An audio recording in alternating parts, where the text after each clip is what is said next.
Hello, everybody. Welcome to another episode of Chalkboard Chats. My name is Henry, and on this channel, we talk all things teaching and everything in support of teachers. And I wanted to share with you in this video the exact steps that I take to completely let work be as soon as it's my free time. This is basically a leave work at work sheet. And these are the exact steps that I do after work when I'm finished. It can be at home, it can be still at work, but the process that I take myself through to really let go of thoughts of work and to enjoy my free time. Doing this over time has helped me completely forget about work. In the evenings, when I meet up with friends, I sometimes completely forget what happened that day at work. While when I'm still at work, I am messaging my friend and tell her, oh my God, I need to talk to you about this work. Oh my God, this happened in class. I can't wait to see you tonight. And let's drink and chat and gossip about it. But by the time it's evening, I'm a bit like, huh? I don't remember. And it's such a blessing. It's so amazing because what it also does, it saves my energy. I feel so much more present at work because I have so much energy in my free time. When I am not at work, I only think about work in bursts of like creativity or ideas, or I see, some people do activities and I think, oh, my students would love that, or I can definitely try that out in class. And I don't wonder about work anymore. I don't stress about it anymore. And I don't lay awake thinking and stressing about anything that happened at work anymore. And as soon as I notice that I'm home and I'm still thinking about work, I go through these steps and it's like a heavy weight is immediately being lifted off. So if you are struggling to let go of work, let go of your job in your free time, this episode is for you. I'm basically walking you through the 6 steps. And what I recommend is to take pen and paper, walk through yourself, walk these steps through. And over time, you can do this a lot faster. Usually, I take 20 minutes. Depends on how bad it is. I remember last year was the last time that I actually took like 45 minutes to an hour to actually calm down from work. It was so upsetting. But over time, you get so good at going through this process that even just on the drive home, it takes me like 5 minutes to go home. I can make myself go through this process mentally. And by the time I'm home, I am looking forward to the evening instead of backwards at the day. And this can help you sleep so much better. You'll enjoy your free time so much better. And it will help you compartmentalize so that you can also apply this in different areas of your life. Just cross out the words work and replace them into anything that you're working on, that you're working through, to give it a place and time in your life, so that when it's not the time of work, or it's not the time of, for example, if it's in your relationships and you're not with your partner, you're not with the people who you're, concerning about, then you get this free time and it's so amazing. So, how do we go through this? Basically, step one is you need pen and paper for this, and you write down everything that is on your mind. This is the moment where you just do a brain dump. Everything that's in your mind, make sure it is on paper. You don't need to edit this. You don't need to put it in sentences that are grammatically correct. You get to be petty, you get to be mean, you get to do all the things, just as long as whatever it is in your mind, put it on paper. So that means we first actually look at, why am I still thinking about work? What's also important for this step is no judgment. Judgment does not have a place in helping you through this process. So you just dump everything what is in your brain onto paper. And I recommend doing this for at least 10 minutes, up to the point where you see yourself repeating yourself, or you're writing down that basically this is it, this is everything. I don't know what else to say, we don't know what else to write. When you get to those sentences, then most of the things that have been in your brain are on paper. So that is step one. I ramble. Then step two, you rewrite this story as if they were lines in a script. So you take out your personal opinion, you take out your personal interpretation of the situation. You basically write down exactly who said what and who did what. And also try to take out as many adjectives as possible. Where if, for example, a student was, angry, upset, screaming, make it as literal as possible, where the student took a couple of steps, opened their mouth, said these words in X volume. Or if you had a very intense conversation with management, you can describe it as two people sitting in a certain room. One person is the role of manager, says these words. One person, the role as teachers, said these words. And then after exchanging those words, both people, both humans left the room, for example. So make it as almost like as clinical as if you're an observer to the situation, writing down all the things that were said and all the things that you could see somebody else do. So when it is the student, throwing a tantrum, for example, we interpret it as a tantrum, but to rewrite it as factual as possible, the student stomped his legs, the student raised their voice over, higher, louder than what is normal in a conversation, for example. The student threw a pencil from one side of the classroom to the other side of the classroom, etc. So you make it as objective as possible without your personal interpretation of it. Then step three is when you have all of this, you write down your feelings, your emotions, your basically what went through your body during the situation, but also now that you're out of the situation, what are your feelings about it now? This can be one, this can be many.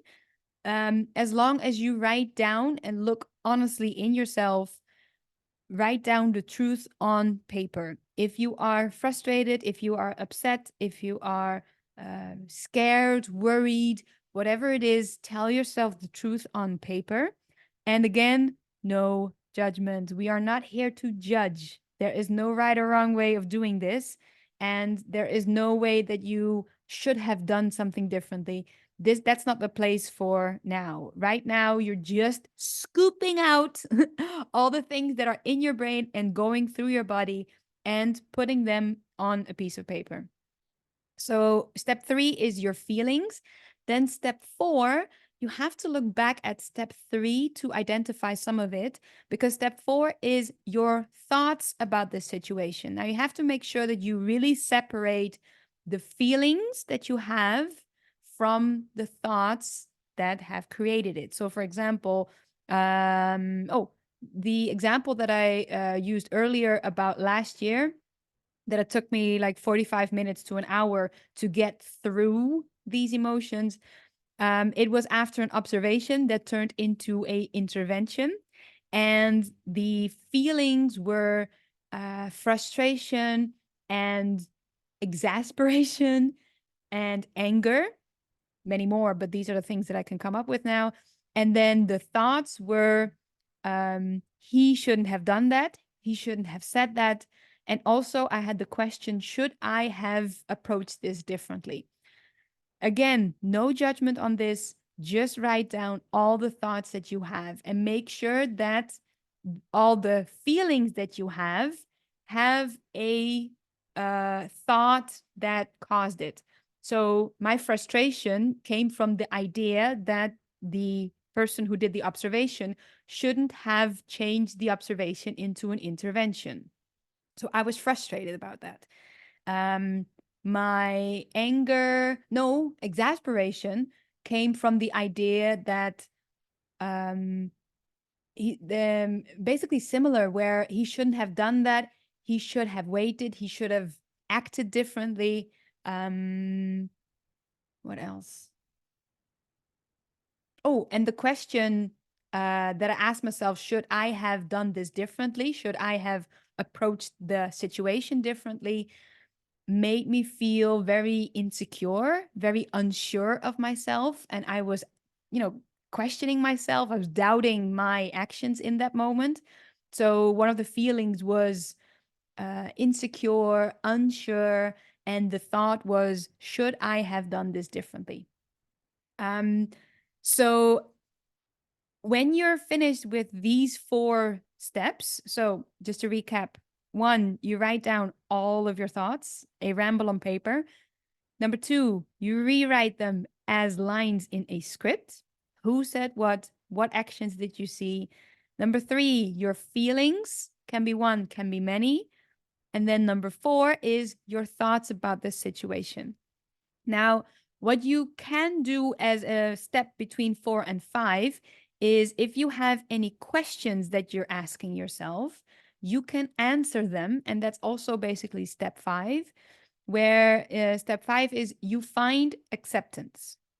Now, when I say find acceptance, I don't mean agree or think that this is fine or dismiss it or condone it or anything else than just, okay, this is the situation where I'm here right now.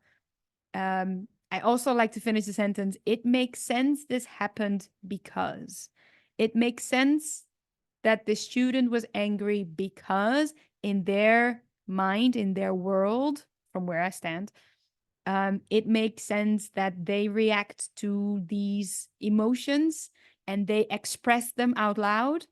And the student was, angry about something, and they showed it, they expressed it in the way that they thought was useful. Or maybe not even useful. It just, that was what they decided to do. And when I say acceptance, it means you're kind of looking at it as a gift you didn't ask for, but now that you have it, okay, it is here. Okay, this is the situation that I've landed in. This is the reality, how it has shifted. Not that I wanted to shift it this way, not that I agree that it should be this way, but here we are. And what this helps do is release some of the judgments that may have popped up earlier, because the judgment, we don't really need extra judgment on it.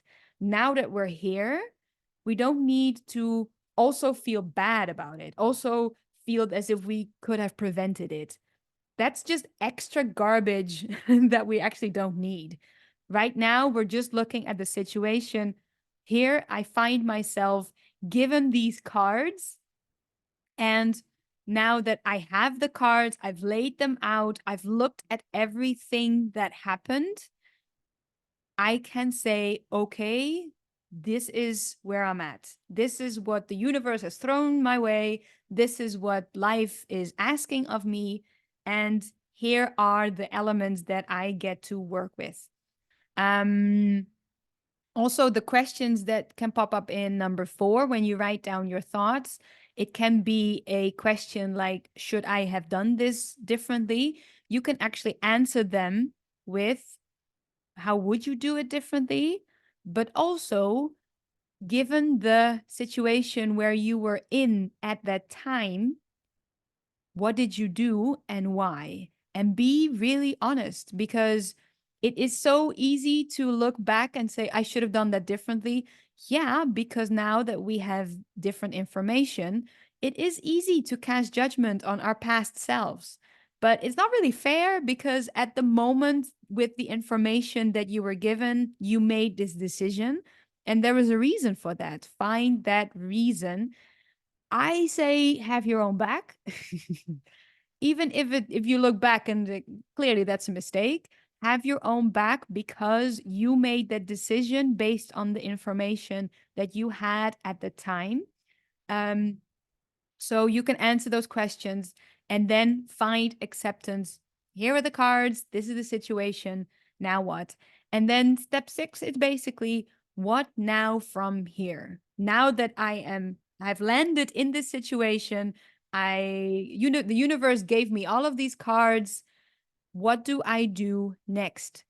And what I usually do with this moment is I decide for myself what some options are, what some avenues forward can be, but I don't immediately act on them because the whole point of this exercise is to let work be where it is. And now that it is my free time, I get to have the peace with the next moves that I can take. And it doesn't mean that I have to immediately take them. Remember, we're at a free time. This is like an evening, and I get to enjoy my evening knowing that I have done all of these things at work. I am at peace. I have found acceptance with where I'm at now, and I have some ideas of moving forward. Also, I want to stress that don't worry too much about what options you present yourself, because as you are in your free time, it doesn't mean that you immediately need to decide on what the best course of action is. In your free time, you get to just be the human that is navigating this life. And you don't have to immediately come up with the right thing, the right actions, the right words to say or to do or to take once you're at work. You get to decide on that later. What I do will say is, as soon as you look at your next steps forward, give yourself some peace that these are the options that you can take, and immediately have your own back that if you decide on this action as soon as work starts again, you will have a conversation with somebody, or next time you see the student, you will approach this differently. Let it be a peaceful action where you don't know what the future holds. We can sometimes get a little bit worked up with, yeah, but if I say this and they will say that. That's not the case because we haven't said it yet. And it's not fair to immediately judge them already on an action they haven't taken yet, or to, hold something that we think or may happen, hold that against them because we haven't even taken the action yet. We haven't said the words yet. So it's not fair to already get worked up on a hypothetical reply or response. So a little bit of caution there. When you have your next moves in front of you, take a step back and say, okay, this is the end, the quote unquote dead end road where I'm going to leave work, I'm going to park my car, and when work begins again the next time, I will pick up where we left off, and I have some ideas on how to move forward. And then it is hands off and say, okay, thank you for the lesson. I didn't want to learn this, but now that we're here, I've learned something. And then that's it. You get to just take your hands off and then say, all right, I did my best. There's nothing more I can do. And then you go on and enjoy the crap out of your free time, because that's the point of your free time, to be the human, to enjoy your life, to do all the things you love, you enjoy, and to get as much rest and get as much energy back into you, so that when work happens again, when it's time to go back and face the situation that we've left, you have some energy and a little bit of chutzpah and a little bit of gusto to go back in and move forward from there. That is it. I'm going to make this also in a simple PDF. You can download it and help yourself through it. I hope this helps. Please let me know in the comments below, and I will see you next time. Bye-bye.